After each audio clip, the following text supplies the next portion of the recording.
There are roads that lie in silence at night, where darkness clings to every hidden corner, and the only sound is the echo of your own footsteps. But what happens when you realize you're not alone on that path? A shadowy figure, barely visible, watches you from afar, lurking in the thick darkness. The more you try to ignore it, the stronger the feeling becomes, until fear creeps into every step you take. Tonight, join me as we step into chilling tales, where the line between reality and the unknown begins to blur. I used to work in an industrial area that was often secluded and dark at night, with minimal lighting along the roads. Since I lived close to my job, I would walk home instead of taking the bus. The bus routes were awkward and had long wait times, so walking seemed more convenient. One night in early October, I was walking through a parking lot on my way home. There were quite a few parking lots along my route, but the ones closer to the main road were where some unsettling incidents occurred. As I was walking through one of these desolate parking lots, listening to music and enjoying the quiet, I suddenly had a suspicious feeling that I should look behind me. When I did, I saw an individual wearing a hoodie and track pants. It appeared to be a woman, and her skin was pale. She was definitely watching me. She had emerged from the bushes and trees nearby and began to pick up her pace, walking in parallel to me. Alarmed, I quickly crossed the main road. When I looked back, I could see her standing by a set of trees, still watching me. Realizing I had seen her, she jumped back into the trees to hide. I hurried into a random apartment complex to hide from her, waited a while, and then finally headed back home. When I told my mom about the incident, she said, "You should have called the police." But my story doesn't end there. In early November, I was walking through a different parking lot. As the previous one had unnerved me because of that strange woman, this time, I had the same eerie feeling that someone might be watching me. As I walked, a person wearing a hoodie suddenly emerged from behind a parked trailer, talking on their phone. Now thoroughly freaked out, I decided to quicken my pace, trying to get to the main road as fast as possible without alerting the person that I felt threatened. As I prepared to cross the road, this person decided to cross as well, all the while watching me. Panicked, I bolted towards those same random apartments and hid there again, waiting until I felt safe enough to leave. She was gone now. The last time this happened was in mid-November, a week after the second incident. I was walking through that same parking lot where I had seen her the second time. Dumb, I know. This time, she emerged again from behind that same trailer and started walking towards me. I decided to just run and get back to the main road. Once I crossed the road, I looked back and she was gone. I assumed she must have been hiding behind the trailer because there was no way she could have gotten out of the parking lot that quickly. Once again, I hid in the same apartment complex. Since then, I haven't seen her, mostly because it's been snowing, making it significantly easier to spot someone, and it's too cold to walk through parking lots at night. Plus, I no longer work there, so I don't have to take that route anymore. It could have easily been a man, as they were quite tall, but I could have sworn I heard her voice when she was talking on the phone the first time I saw her. I'm pretty sure she was a white female with dark hair. I haven't reported any of this to the police yet, though my mom thinks I should. I doubt it will help, but maybe it could. To the man or woman who followed me creepily 3 times in that parking lot, let's never meet again. Now, switching topics, I'm on Instagram pretty regularly. I mostly post pictures of myself or things related to my life, and of course, memes. A few months ago, this random guy I've never met started following me. Usually, I don't care who follows me since my account is public, but I'm a 17-year-old guy, and this man looks to be about in his 50s, so it obviously made me uncomfortable when he started commenting on every single post. I checked out his account, and it seemed pretty normal, just pictures of him with other people. It all started when he commented on one of my posts, which featured a meme with a celebrity in it. He said something like, "I met that guy one time." I replied with my usual, "Whoa, that's cool," or something like that. But then, he kept replying, talking about the same thing, and continued commenting on more of my posts. I don't post very often, and he wouldn't say anything weird, just friendly stuff. But recently, it started to make me feel really uncomfortable. It won't stop. I don't remember exactly when it happened, but he commented on a post saying, "Hey, I replied to your story, but you don't follow me, so you can't see my DM." It's nothing creepy though. Now, of course, This seems creepy. I don't have any DMs from him, as far as I can see. It's weird what he said though, because I get DMs from people I don't follow all the time. I didn't want to chat with an older man I don't know anything about. It just made me uncomfortable, so I didn't reply. I screenshotted the comment and sent it to my mom. She said to just delete it, so I did, and went on with my life.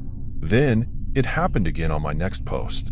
He said something like, "You still can't see my DM because you don't follow me. Follow me and we can chat." I deleted this too because it was weird. I talked to my parents, and they said I could block him, but to me, he hadn't done anything outright bad yet, so I haven't blocked him. His next comment said something similar to the last, along the lines of, "And you know by now it's nothing creepy." He kept asking me to follow him. I still haven't, and I deleted that comment as well. Then, he commented on an older post where I'd already deleted a previous comment. He was talking about my story I posted, where I mentioned to friends and family to DM me if they wanted to help me out with something. He commented, "Regarding your story, people can't DM you unless you follow them." And saying, "I'm not being creepy and begging me to follow you so you can talk to me is creepy. It just is. It only gets worse from here." Every single post I make, he will comment something like this on it. Every time I delete it, he'll comment again. He knows I'm deleting his comments, and he's getting angry about it. I'm very close to blocking him, but still on the fence because I don't know what he'd do next. Edit. After reading many comments, it seems the best way to handle this is to block the guy. I hesitated at first because I was scared he'd freak out and harass me more, but now I'm more confident. From the information I've gathered, I've learned how to block him and any new accounts he may create. I don't think he's dangerous, but it's always good to be safe, and he's definitely giving off weird vibes. I'm definitely blocking him now, and I'll give an update if anything happens or if I feel I have anything else to add. Thank you all. I'm 5 feet 3 inches and 115 pounds, so I guess I'm pretty small, which is probably why I've been so submissive through all of this. This is a lengthy story, so I'm just going to skim the details, and I'm not the best at telling a story, so brace yourself. I started working at a fast food chain when I was 16. It was my first job, and I was excited to finally take my first steps into adulthood. A coworker of mine was training me. For privacy purposes, I'm just going to call him Frank. At first glance, Frank looks young, maybe 19 or 21 at most. We got along well, and nothing seemed bad or alarming at first. We had conversations about anime and such. I remember things started to change slightly when he was talking about a video game character. None of our coworkers knew who it was. I saw the character with the green hat and said, "Oh, that's Link. How cute." I used to watch my brother play Legend of Zelda, 4 Swords. He looked at me and said, "Marry me?" I laughed it off and continued with my day. For the rest of my shift, he hovered over me, asking me personal questions like my age, favorite things, etc. Being the open and friendly person I was, I answered happily, telling him how I loved butterflies and that I was 16. I'm 17 now, and I've had several jobs since. When an older man asks for your age as a minor, it's never a good sign. Moving on to December, I had been working at this chain for a month. My manager asked if I wanted to attend the company's secret Santa party, and I agreed. The day came, and I arrived with my, now ex-boyfriend. Frank arrived too, acting busy and constantly on the phone, but I didn't think much of it. During the whole party, he stayed on the phone. While I was getting food, he tapped me on the shoulder, still on the phone, and handed me a beautiful butterfly necklace. I didn't know what to say besides thanking him, thinking he was my secret Santa. Later, another coworker came up to me and handed me a Starbucks gift card and a plush toy. I asked why, and she told me she was my actual secret Santa. I thought there must have been some kind of mistake, but I went on with my night, listening to my old best friend telling me how I should date Frank, which, in my mind, was never an option. January rolled around, and it was Frank's. It was Frank's birthday. We were just working, and I heard one of my female coworkers, who was kind of into him at the time, wish him a happy birthday. Being the person I was, I also wished him a happy birthday. Another coworker then asked him how old he was turning, and he said 27. Might I add that during every shift I worked with him, he would take several photos of me, before and after my shift, commenting on my hair, my skin, and my eyes. He often mentioned how cute my nose was. Not wanting to cause a scene, I would just laugh it off. It's always the case, isn't it? We don't want to cause a scene. I did start asking him to please stop, but of course, no matter how many times I asked, he wouldn't. Let's skip to May, my birthday month. Of course, I was working on my birthday. I went to the back door, as usual. Due to COVID, I had to ring the doorbell and wait for someone to open it. Out of nowhere, Frank popped out of the bushes, handing me all kinds of gifts. It was his day off too, so I was genuinely confused. I remember thinking, how the hell did he know it was my birthday? I never talked about it, as I didn't like celebrating it. He followed me around for a few minutes before awkwardly leaving when I apologized, saying I needed to get to work and didn't want to get yelled at. By July, I had finally found a new job. I quit due to the sexual harassment I had endured for the 9 months I worked there, for my shift lead. But that's a whole other story. When a man starts getting handsy, don't laugh it off. Shut that. Things got really bad when that ex-best friend I mentioned earlier started showing all my coworkers, including Frank and that shift lead, explicit photos of me that she had stolen from my phone without me knowing. I was very insecure at the time and in a very abusive relationship, so I would give in to anything this boy asked of me. At that point, I had about had it. After being interrogated about that shift lead, I put in my 2 weeks notice. During my last week, everyone was talking about how that shift lead got laid off for sexual harassment. Frank and I were doing dishes when the topic came up, and I awkwardly told him about it, not knowing how everyone knew my story. The shift lead would often grab my ass, rub my thigh, and talk about my boobs, about how, if they were bigger, the things he would do to my body, etc. I would say stop politely, but he would continue. I started yelling and saying stop more assertively. He would often make me do humiliating tasks like cleaning the greasy floors on my hands and knees or cleaning the dining room, even though it was closed due to COVID. When I told Frank this, he shrugged it off, saying that there was no reason for the shift lead to be fired. I remember being absolutely shocked and retorting, I'm just glad I'm leaving this hellhole, and left it at that. A month into my new job as a hostess, everything was going well. It's technically a restaurant, but everyone just comes there to drink, so it's more like a bar. On one of my 2 a.m. shifts, Frank stopped by on his bike. I tried to be friendly, but I was getting frustrated as he kept cutting me off from talking to other people. I walked away to bus tables because no one else would do it, and thankfully, he couldn't follow me into the restaurant. After finishing bussing all the tables, I came over to the counter to see my coworkers giggling. What's happening? I asked. The other hostess smiled and said, It's so cute how your boyfriend takes photos of you while you're working. It's cute how obsessive he is over you. He wouldn't stop talking about you to us. Boyfriend? I thought. I was still very happily single after all that bullcrap of a relationship. The only person they could be referring to was Frank. Then it dawned on me. How the hell did he know where I was working and my shift schedule? I hadn't told anyone besides my parents and my brother. A week went by, and Frank came back. I may have gotten a little overdramatic, but I didn't know what else to do. I told the other host at the counter to tell him I wasn't working that day and dashed inside. I told my manager that this man kept taking photos of me while I was working, and it was making me uncomfortable. My manager told me to stay in the back while he went to handle the situation. Our restaurant is very popular in the area, so it was crowded at the front. Frank, with his bike, was blocking customers, and that's what my manager was telling him. My idiotic self kept popping my head up a little under the backroom window to see what was going on in the front. I freaked out a little when I saw Frank getting aggressive with my manager. He began thrashing when my manager tried to lead him back out front. Suddenly, Frank threw his bike and tried heading back inside the building. A few male waiters saw what was happening and rushed in to help my manager. I remember one waiter standing in the back room with me, watching the door, while another was practically fighting with Frank. I could only hear yelling outside the door, and then it went quiet. I spent the rest of the shift like that, cleaning silverware with that male server. From then on, people would walk me to my car, even if it was broad daylight. From August to November, he would be on his bike, passing by the restaurant. From a distance, he would just be watching and taking photos for 10 to 20 minutes before leaving. The reason I thought to put this here is that it's now been a little more intense than just looking from a distance. Due to COVID, I'm not needed anymore because my restaurant is now takeout only. I've been working seasonal jobs while working at the restaurant, but now I'm not working and waiting to get my schedule. One day, when I was bored, I decided to drive to my local mall to do a little Christmas shopping. While driving, I looked in my rearview mirror and saw a recognizable face. It was Frank.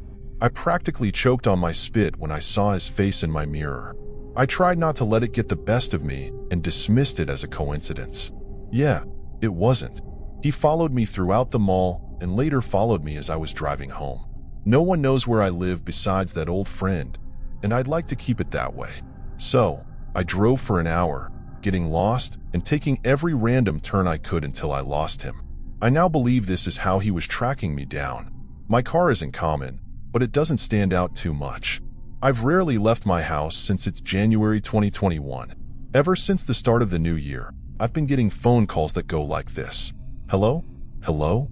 Along with that, I've received many random messages asking about gifts and delivering me a gift.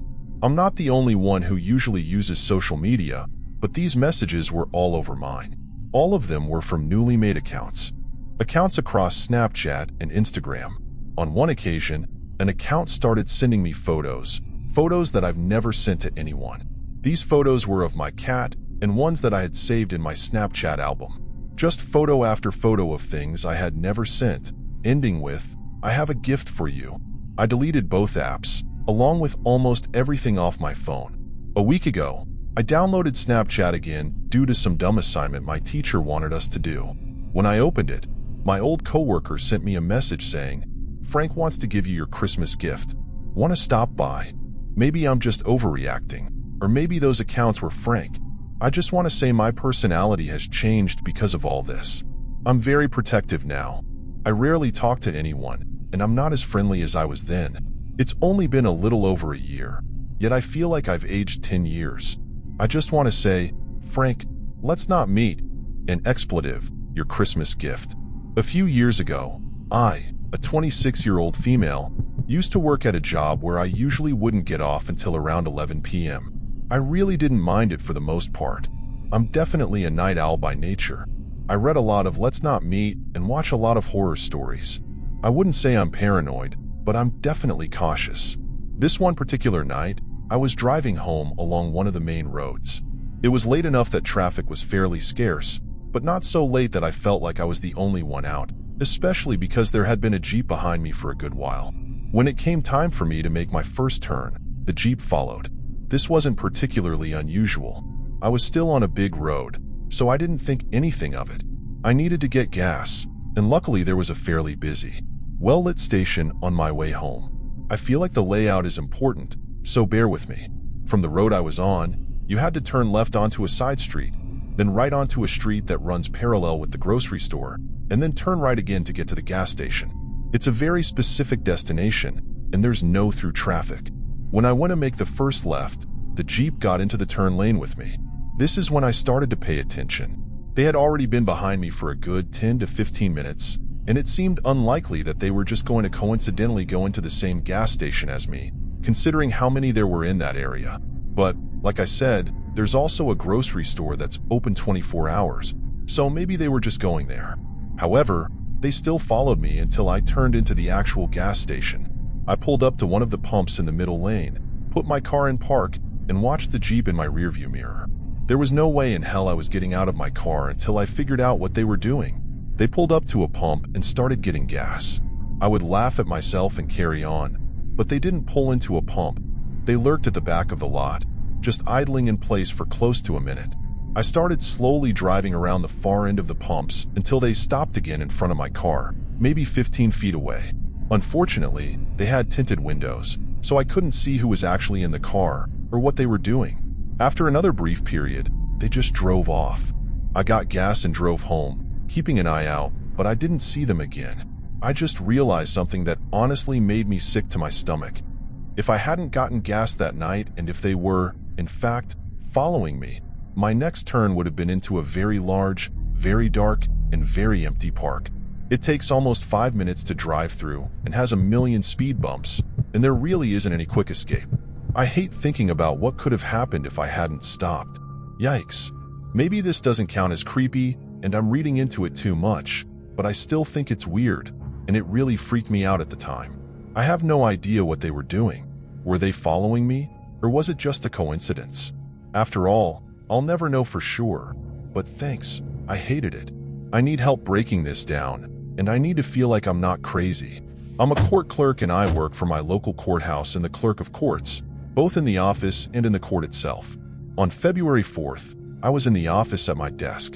I also assist customers who come into our office with questions about certain types of filings.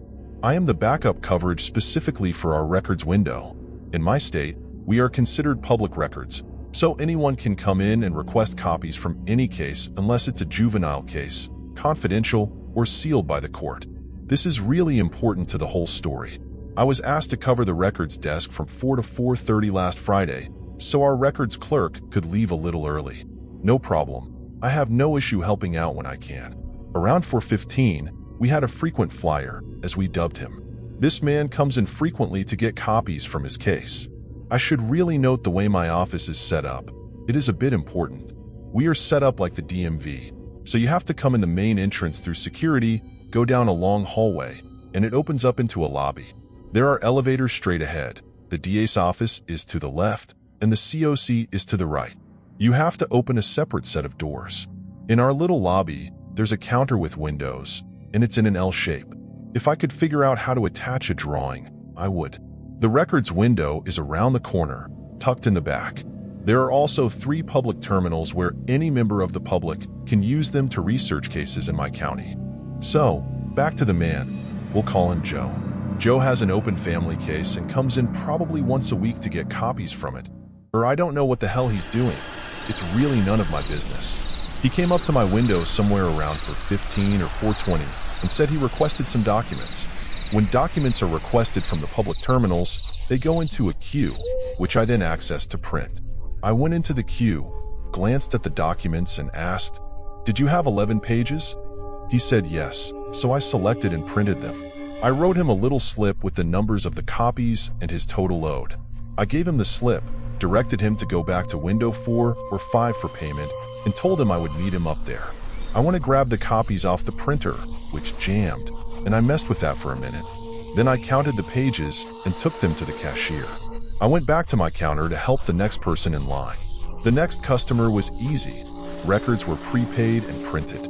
After the second customer, it was 4:25.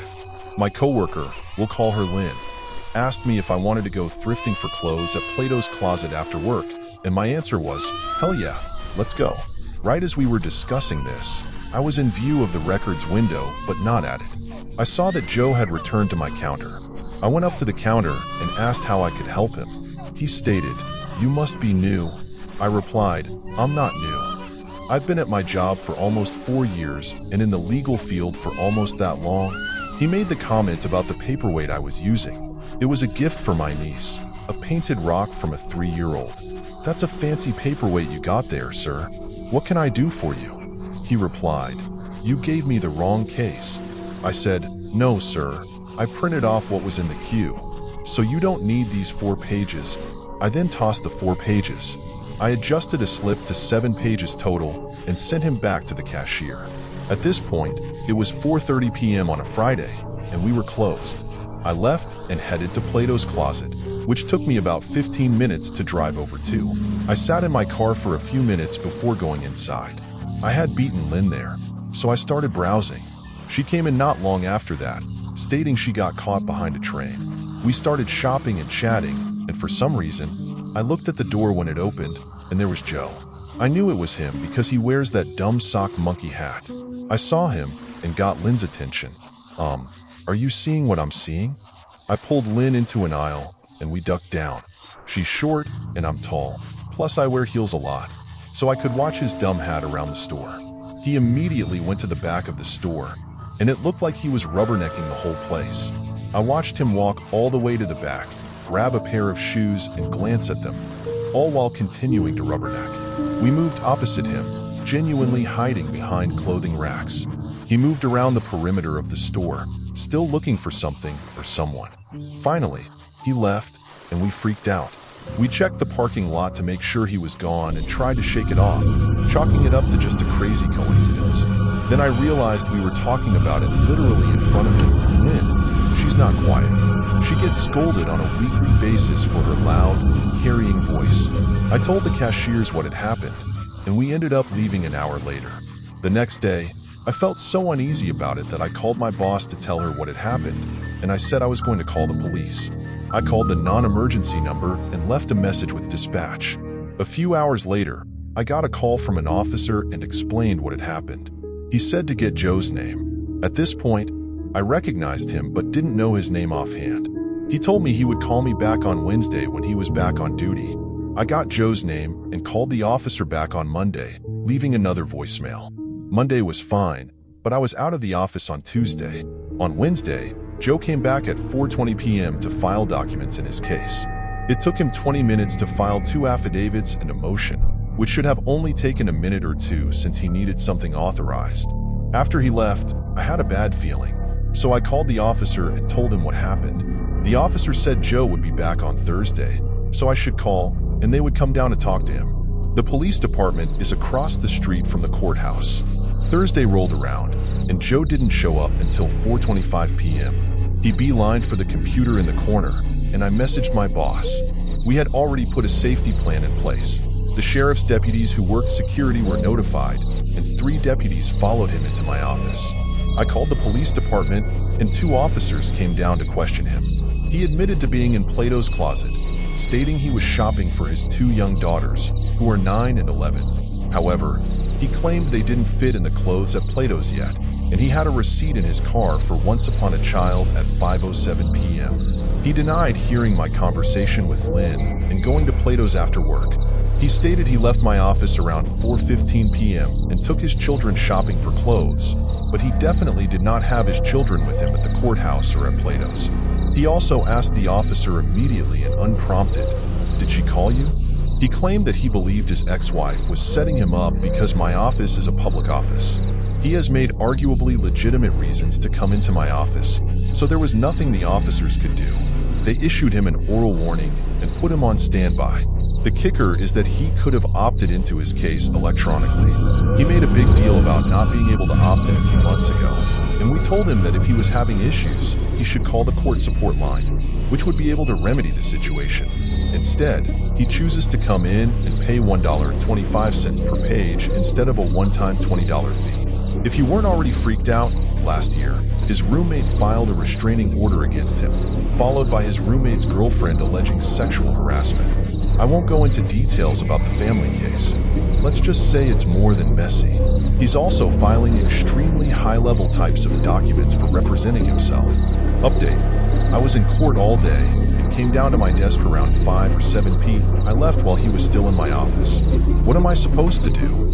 The officers can't do anything else, and I need another incident outside my office to file a restraining order. I've ordered home security, signed up for self-defense classes, and I'm purchasing mace while looking into handguns. I don't know what other options there are. I'm still shaking as I think about where I could have been right now had I not acted on a vibe. Today, I was at Hobby Lobby to indulge in the spring sale.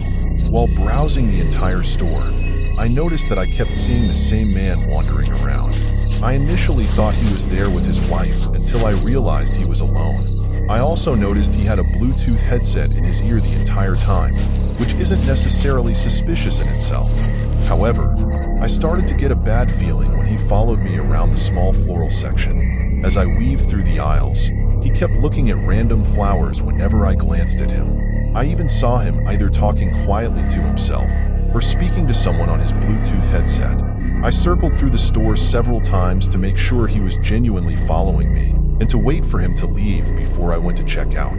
After a while, not being able to see him around, I went up to the front and got in line. He crept around a corner and got in line right behind me, still holding the 2 random flowers he had picked up. As the cashier rang up my items, I typed a note on my phone. I told her I had an online coupon and showed her the note that said the guy behind me had been following me. Throughout the store, she said she was going to get the manager to verify the coupon. The manager came up, read my note, and said that with the other sale applied, we might not be able to use this coupon. However, She suggested we step aside to see what we could do. She took me past the register to discuss the details while the cashier rang up the man. I told her everything, and when I looked back, I saw the guy telling the cashier that he forgot something. He then went back to the floral section to add another random stem to his items. As he looked at me talking to the manager, he told the cashier that he needed something else and left the register again to grab another random item. At this point, I realized he was stalling to wait for me. The manager picked up on this too and called over a male staff member to go out to the parking lot to ensure the man got into his car and drove away. The guy ended up paying for his 4 random flowers and left the store. A staff member came back in to verify that he had driven away and offered to stay in the parking lot until I was safely on my way. As I left Hobby Lobby, my heart was still racing and my mind was reeling. The feeling of being followed was something I couldn't shake off, but I was grateful for the support from those around me. Life can throw unexpected and frightening moments our way, and it's crucial to listen to our instincts. Remember, your safety is paramount. If you ever feel uneasy or followed, don't hesitate to reach out for help from those nearby. Thank you for tuning in to today's story. If you enjoyed these creepy tales, please like, share, and comment below to let me know your thoughts. Don't forget to subscribe to the channel so you won't miss any future stories. See you in the next video.